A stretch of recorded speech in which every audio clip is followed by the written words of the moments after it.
vas dire ceci. J'aime ce que Dieu a dit un jour à Moïse. Lorsque Moïse était en face de la mer Rouge et que le peuple ennemi était derrière.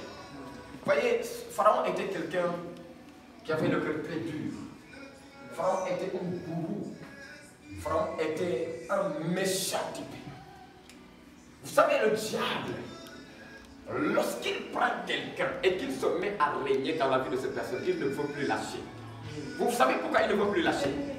Parce qu'il règne dans la vie de cet homme. Cet homme a une étoile. Cet homme a des grâces qui sont venues directement du ciel. Quand Dieu l'a créé, il est en train de le former dans le ventre de sa mère. Dieu l'a formé avec quelque chose.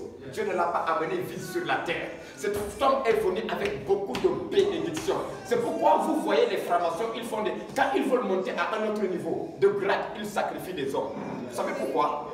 Parce que les esprits mauvais réclament la chose là qui est dans le sang de l'homme. Le sang humain a de la valeur.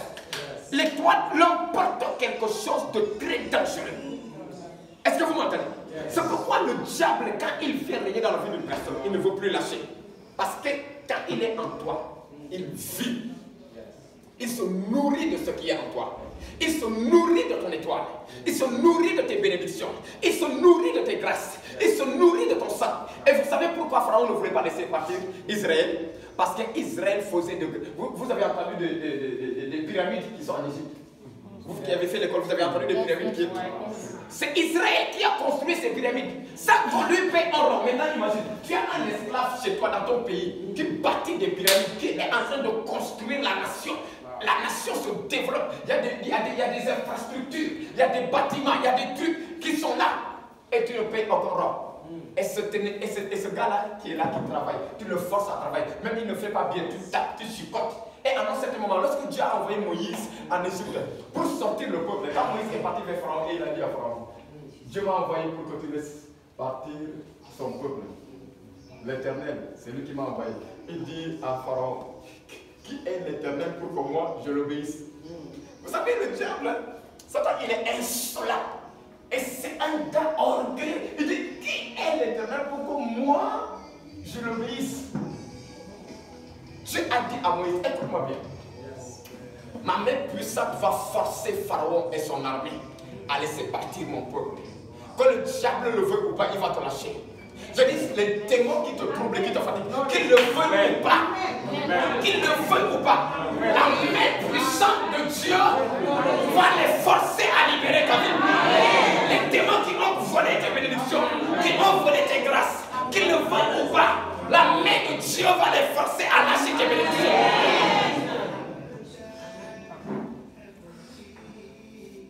Le diable ne veut pas perdre un esclave comme toi. Vous savez pourquoi? Parce que tu as trop de grâce sur toi.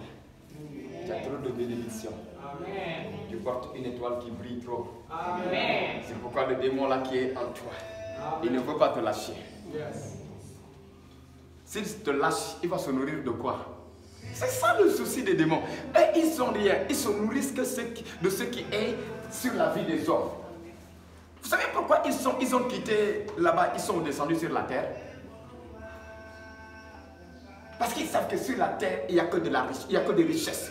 Et la plus grande richesse qui est sur la terre, c'est l'homme, l'être humain. Est-ce que quelqu'un me reçoit? Mais ce soir, quelqu'un est avec moi ce soir? Ce soir, tout Pharaon, règne dans ma vie, dans mes activités, dans mes finances, va lâcher prise.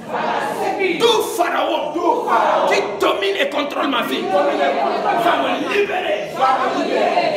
Tout Pharaon qui domine et contrôle ma vie va me libérer. Voilà pourquoi, écoutez, lorsque Dieu a manifesté toutes sortes de signes et de prodiges en Égypte, il a frappé Pharaon et l'Égypte avec 10 plaies. 10 plaies. 10 plaies. Quand Moïse est venu, il avait un bâton. Il a jeté son bâton devant Pharaon. Son bâton s'est transformé en serpent. Et Pharaon a appelé les magiciens. Ils ont dit, il a dit aux magiciens, Cet homme-là, il est venu ici pour me déranger. Il dit que je dois laisser partir nos esclaves là. Ils font tout le travail pour nous. Donc, il vient de faire un miracle ici. La fête comme lui, comme ça, il saura qu'il y a aussi des hommes puissants comme lui dans ma nation. Maintenant, les magiciens, ils ont essayé de faire avec des petits serpents, avec leur bâton aussi. La Bible déclare que le bâton de Moïse, qui était devenu un serpent, a avalé tous les autres petits serpents que les magiciens ils avaient fait. Vous m'entendez? Amen. Moïse a dit à Pharaon, laisse partir mon peuple. Pharaon s'est annoncé. Moïse est parti au niveau de la mer. Il a frappé son bâton sur la mer, les Égyptiens, toute la mer est devenue du sang. Donc en Égypte, il n'y avait plus de l'eau à boire. Toutes les eaux des Égyptiens étaient devenues du sang. Pharaon est endurci. Vous regardez, avec tout ça là, Pharaon, il manque à boire. Mais il vient vers Moïse, il dit, Moïse, lui-même Pharaon, il ne peut pas changer la situation. Son Dieu ne peut pas changer les choses. Les magiciens en Égypte, ils ne peuvent pas régler la situation. Donc il est obligé de venir vers Moïse, le supplier. Moïse, s'il te plaît, l'Éternel là, il faut le supplier d'enlever le sang et de ramener notre eau. On a soif. Mais tu as dit qui est l'Éternel, Pharaon? Tu as dit qui est l'Éternel pour que tu lui obéisses. Donc l'Éternel a changé l'eau en sang. Il faut, si tu es comparable à l'Éternel, il faut quand même régler la situation. Vous voyez? Ce méchant type, il est incapable. Vous pensez que le diable, il est fort? C'est comme ça qu'il trompe les gens. Il se fait passer pour quelqu'un de grand, de fort, de puissant. Il est puissant pour ceux qui n'ont pas Dieu. Vous m'entendez? Satan est puissant devant ceux qui n'ont pas Dieu. Satan est puissant devant ceux qui ne marchent pas avec Dieu. Satan est puissant devant ceux qui ne marchent pas avec Jésus. Mais lorsque tu marches avec Jésus, Satan est sous tes pieds.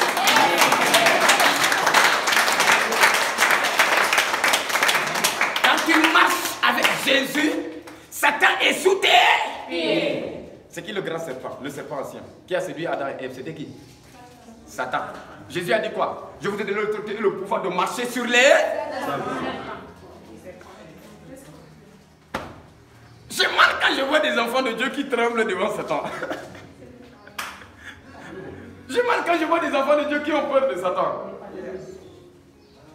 Si on avait même dit serpent est entré ici là, les choses vont se casser aujourd'hui. C'est vrai ou pas? Je suis sûr que si même un paralytique était là, il va tout faire pour sauter et marcher. N'est-ce pas?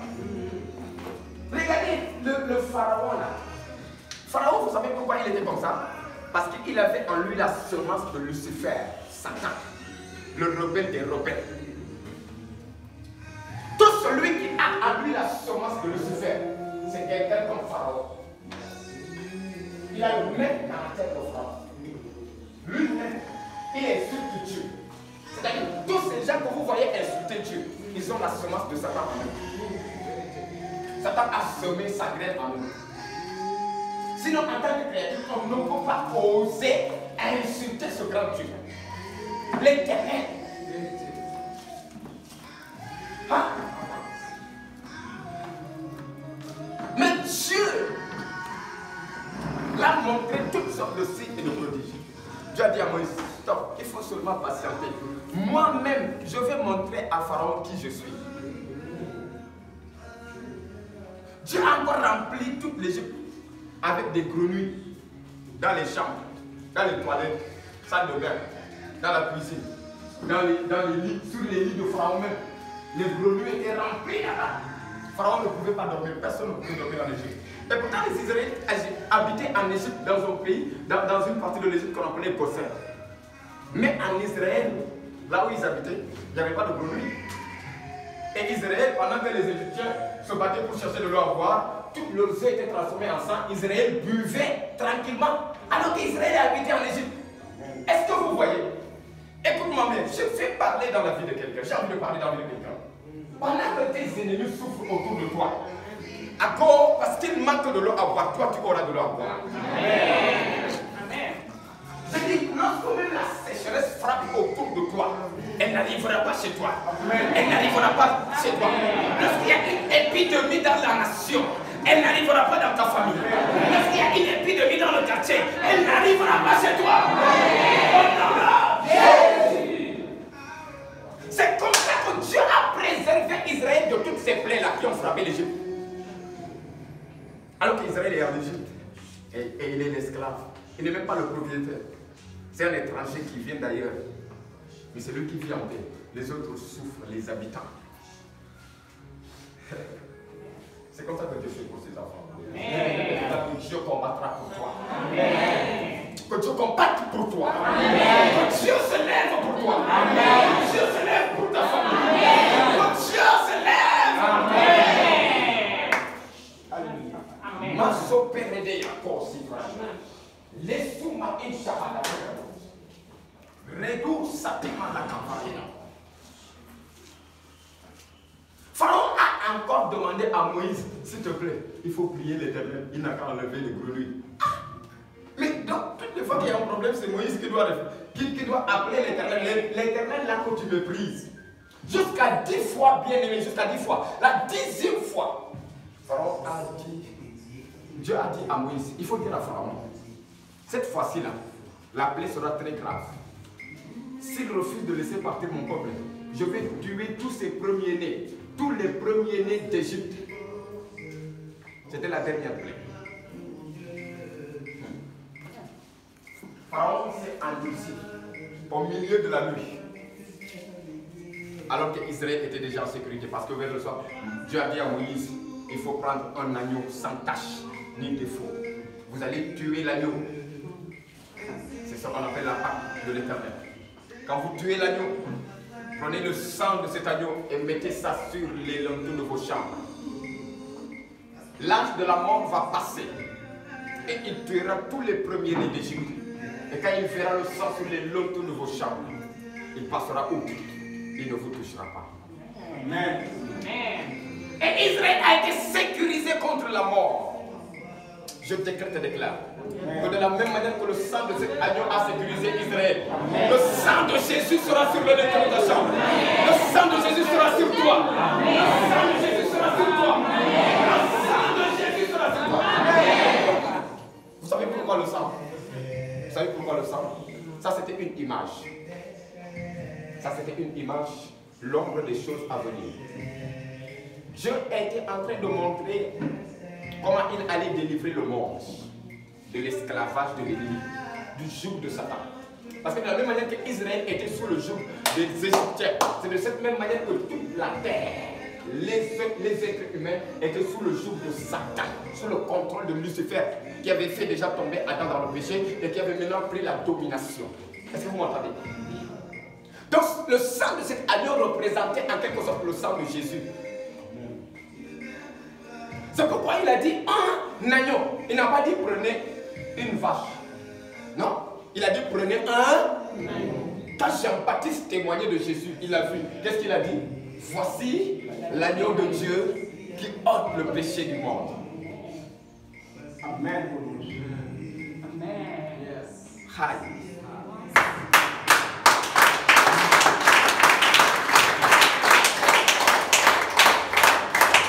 Ils ont tué l'agneau, ils ont mis le sang.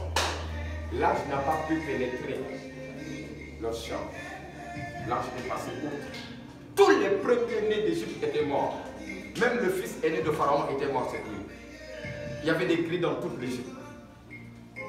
Pharaon s'est levé en pleine nuit. Il a dit Moïse, ton peuple là, toi et ton peuple là, ramassez vos bagages.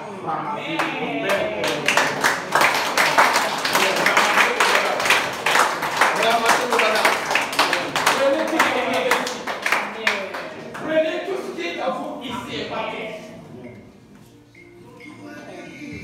C'est comme ça que le diable sera fatigué de te supporter. Amen.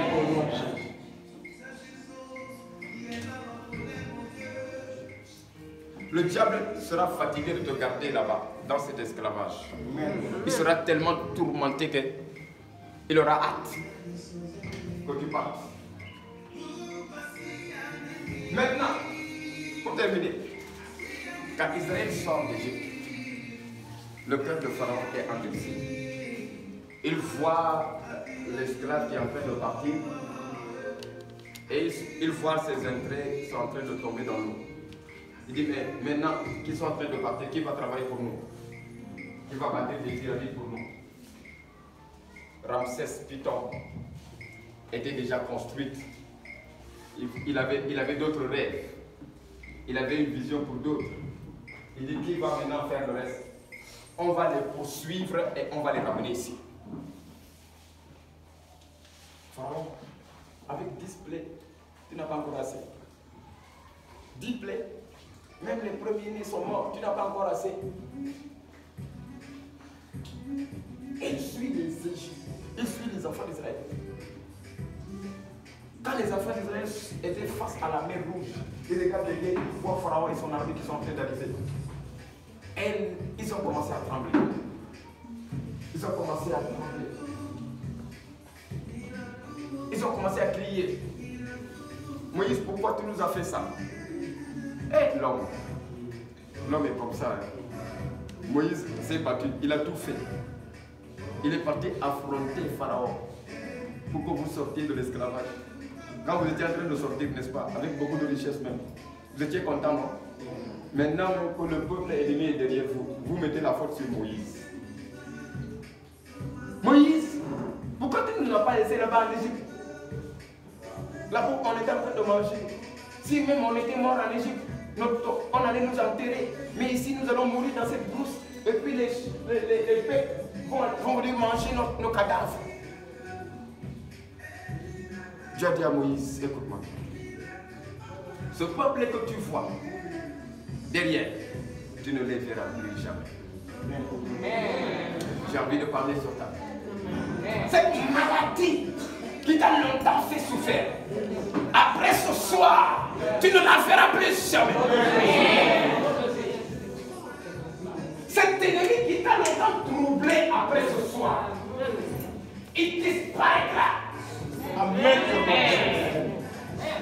Cette armée méchante qui t'a longtemps troublé, après ce soir, tu ne la verras plus. Amen.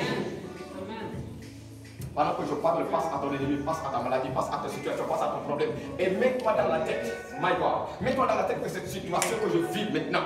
Voici les derniers moments. Voici les derniers moments qu'elle doit passer avec moi. Amen.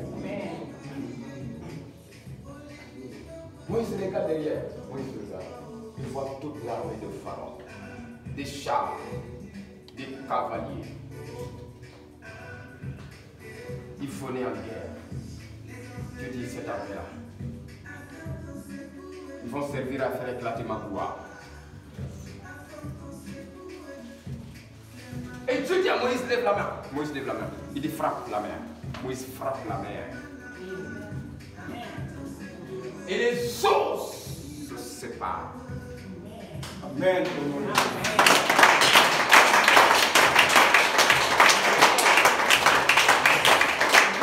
Dieu dit à Moïse, avancez tout droit devant vous.